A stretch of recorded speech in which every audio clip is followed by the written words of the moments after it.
still remember the first poll that came out after the first Transformers movie. And it was in USA Today, and they polled the audience and said, after Transformers 1, what would you like to see next? And that was back in 2008. And at that time, people all said the thing we would like to see the most would be the Dinobots. And so, 3 movies later, we get to show the Dinobots. The story's about origins and creation.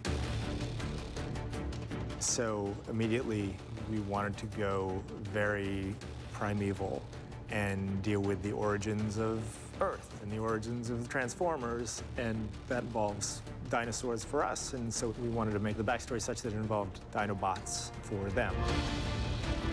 What we started then working with is what would these dinosaurs look like? So we had 5 of the illustrators working on dinosaurs, trying to create the different looks. What would make them look more dangerous? What would make them look more fantastic? The Dinobots have a long history in the Transformers lore. Once our artists here at ILM began to hear that the Dinobots would be in the movie, there was really a palpable excitement about it. They were really thrilled to start building them. When we started in on the Dinobots, obviously we're starting with a lot of concept designs, pieces of artwork that we're trying to recreate inside the computer.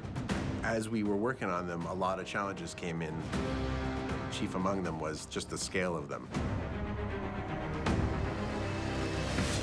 And they're huge, they're massive. We've actually made them bigger than what they were in the concept art, because when we first put Optimus Prime riding Grimlock, it was kind of silly looking, so we made the dinosaurs bigger. And in turn, since we made the dinosaurs bigger, we had to make their robot forms bigger when they were barbarian.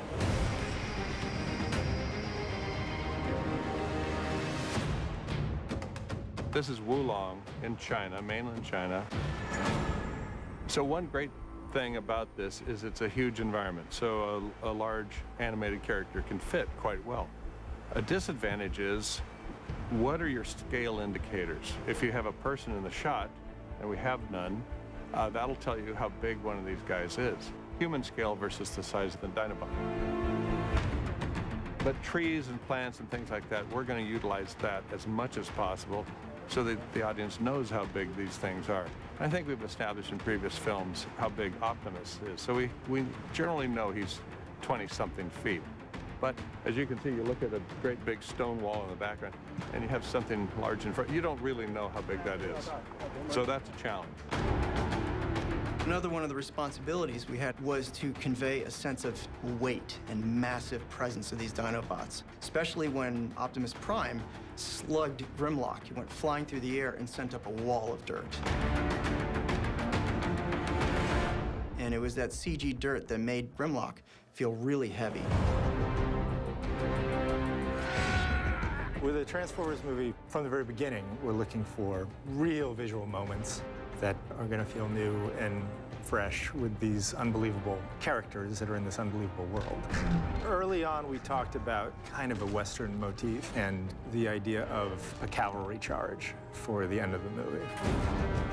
But a cavalry charge that you'd never seen before in any movie ever. It's just like you'd see something that was shot in Monument Valley, where John Wayne would be on the horse galloping along, and you've got the camera following him and the horse head. Well, now we've got Grimlock, the dinosaur head, with Optimus Prime riding along, and it's like classic Western shots, only it's a robot on a dinosaur.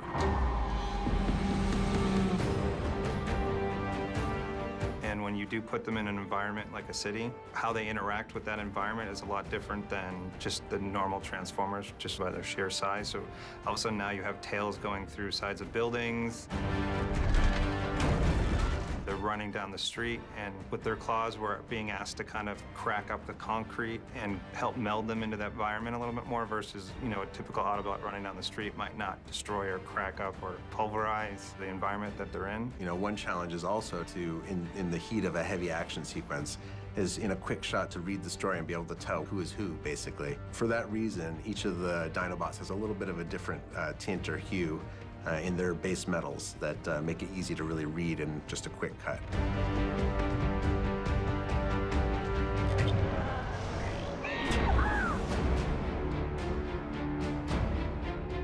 to these films hoping you can do something that people have never done before, and Dinobots are something that people have never seen before.